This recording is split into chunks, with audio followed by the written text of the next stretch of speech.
club, and it's a microcosm of all the bullshit that goes on probably behind the scenes. We have the fucking Peter Lawwells of the world that sit there and say, oh my God, we had 30 arrests at an old firm match, so now all of a sudden we have to over-police everything, and it's okay, and we have this offensive behavior of football act, and we can't really stand behind the Green Brigade, and this and that, da-da-da-da-da, and, it's, get some balls, dude. Get some balls. You're running the best club in Scotland. Get some goddamn balls. You could do whatever, Lowell could do whatever the fuck he wants. But instead, he chooses to see people as fucking pound signs or dollar signs or whatever the fuck monetary unit that he wants to use to see a fucking driveway, instead of what they are, paying customers that want to live and die and love his club, but he's too much of a jerk off to see them for anything other than just money. And that's the shit that pisses me off, because it pervades through that whole fucking PLC and everything else. Stand by your supporters, man. Stop looking at them as where you're going to get your next fucking £1 million or whatever the hell he gets every year. It's just Amen. It's greed, and that's the shit that pisses me off. And when I go back to saying that we have some occasional infighting between Tims and everything, one of the things is you get some people who are like, oh, Peter Lawwell, he's so great, he's put us in such a great financial position, and da-da-da-da. See, but, that whole thing, I mean, it's so infuriating when people say that. Peter Lawwell, he hasn't, you don't want to wind up like, the Huns now, do you? I mean, he's made sure that we weren't going to go into liquidation. That's like going up and blowing the pilot, after you land at your destination for not crashing the plane. Seriously? You're not supposed to take the club into liquidation. That's like minimum requirements. And you want to worship him over that? It's unbelievable. It's unbelievable that he gets that sort of run. It's fucking amazing to me. It's like 12 monkeys could do better financially than what Sevco did to their fucking company. And we would still be fine. But I wouldn't, and that's exactly, you wouldn't have to blow the boss just for him doing his fucking job. I mean, he's supposed to not run the ship aground, man. I mean, that doesn't make him great at what he does. He can still see fucking customers on a more personal level than dollar sign, dollar sign, dollar sign, dollar sign. Stand up for your fucking supporters, man. He doesn't have to be a jerk off. Right. No, and yet, for some reason, I guess he thinks he can fucking schmooze people when he wants to, and otherwise, I'm the man, I'm the boss.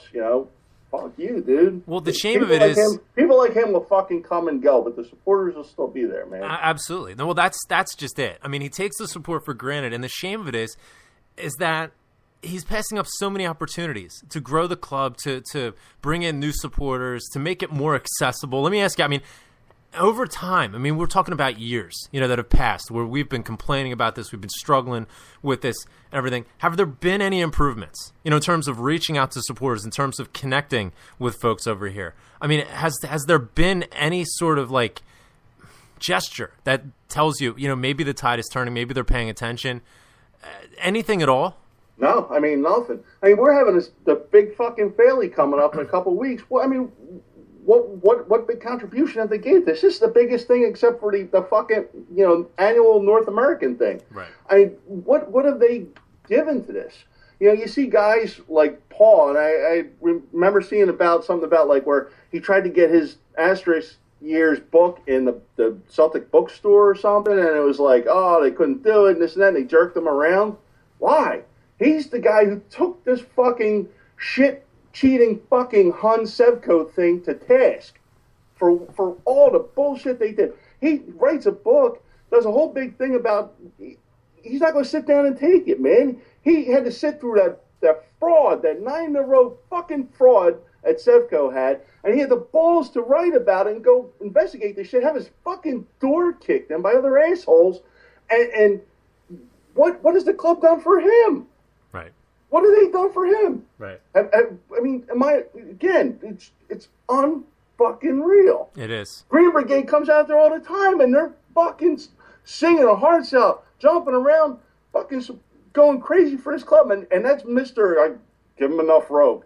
Right. Yeah, exactly. Those were his words as per members of his committee meetings of his select few, which he still does. He still brings in, hand-picked people to be his sort of, liaisons to the support, which is complete nonsense. They're all yes men and women who are sort of lobbying for their own favor. Of course they're not going to, tell him anything that he doesn't want to hear for fear of losing their access. And that therein lies the problem. The whole system is broken in terms of how the club is run.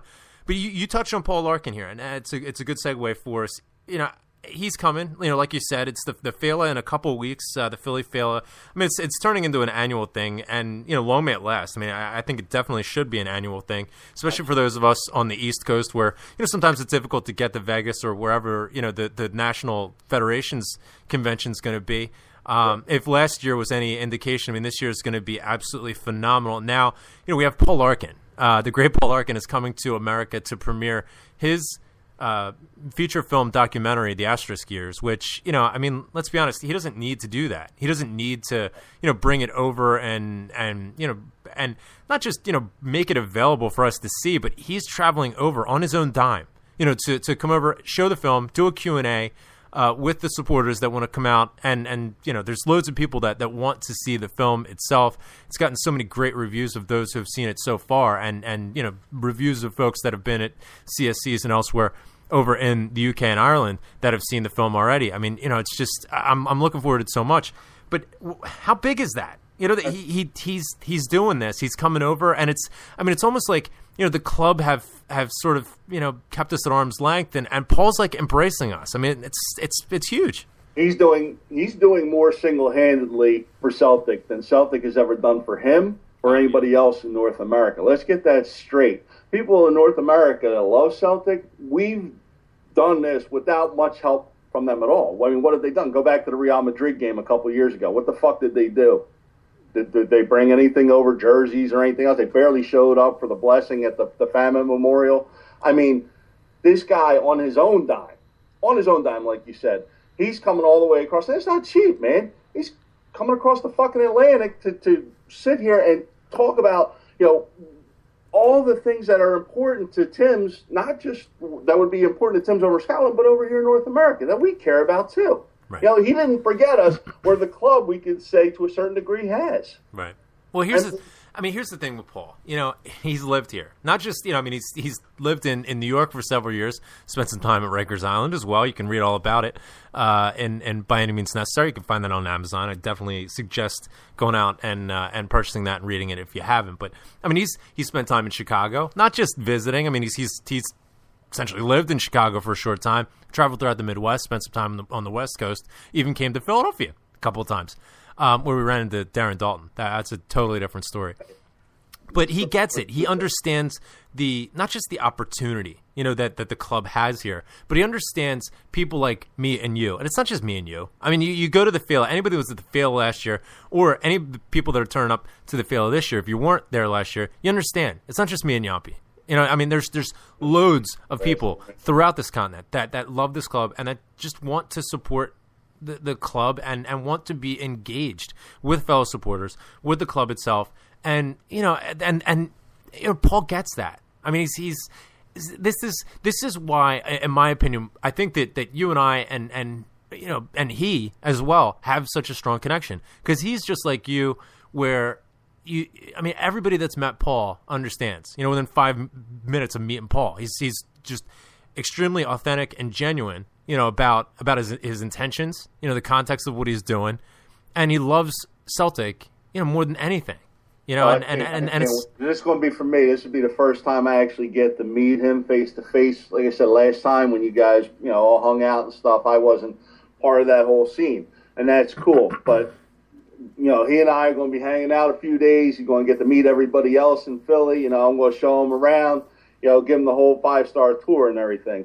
We got so much shit going on for that Philly. It's not even funny. To me, the Asterisk Years movie is like the fucking apex of the whole deal. But, it's going to be on the Saturday at 1 o'clock. We're doing the January 30th, 31st, and February 1st at the Plow and the Stars. It's right in the Old City in Philly.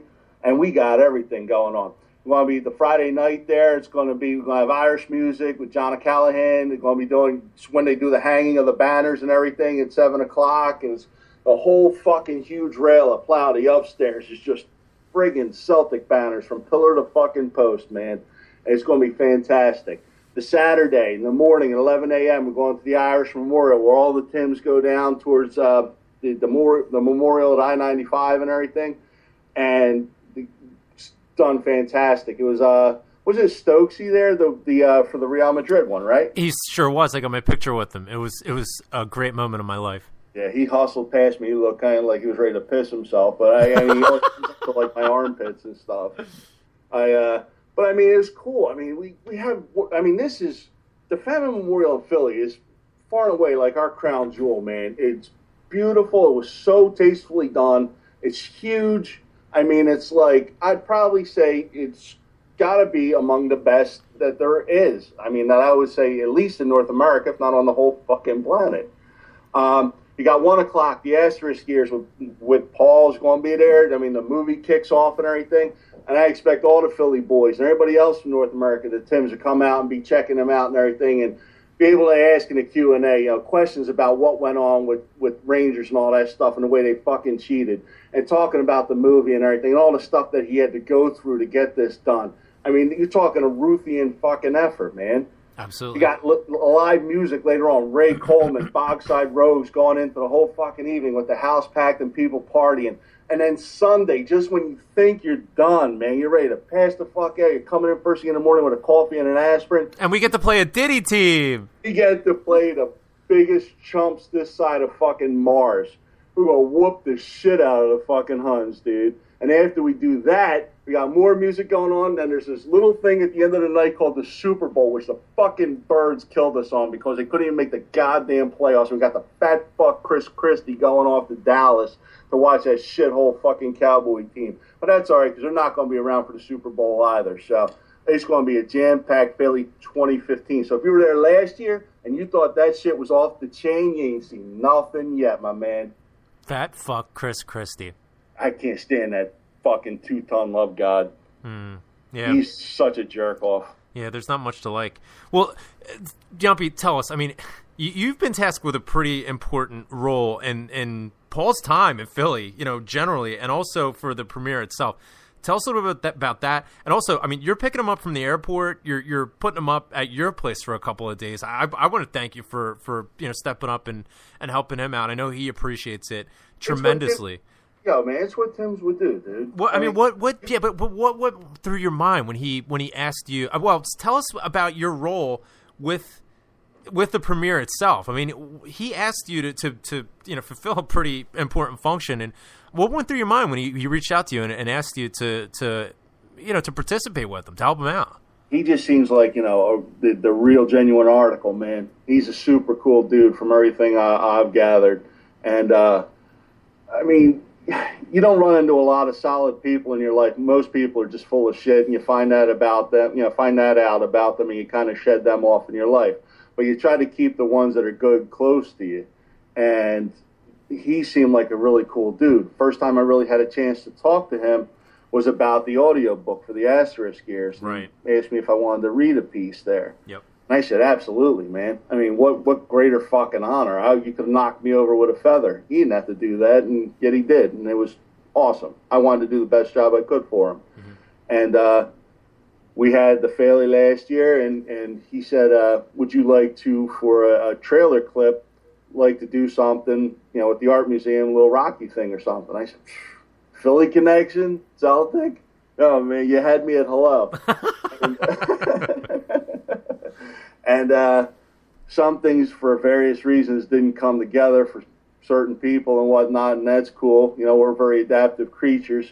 So me and the missus rolled up, and with our little handheld camera, tried to help make his trailer a reality, and it came out like magic, man. Things happen for a reason, and I think that kind of garnered the trust that Paul would hope to have from a fellow Tim, even if he's on the other side of the world. And he said he was going to be coming over for the Faley and everything, and I was like, man, if you don't ask to stay with me, bro, and I mean all the bullshit I got going on in my life and everything, I said, we take care of you regardless, man. You make sure you're okay. This is Philly, bro. I mean, we're right across the river in South Jersey, but we'll still make sure you get sorted out and you're all right. I love it. And, Yeah, so he's going to be staying with us a couple days. I'm actually moving.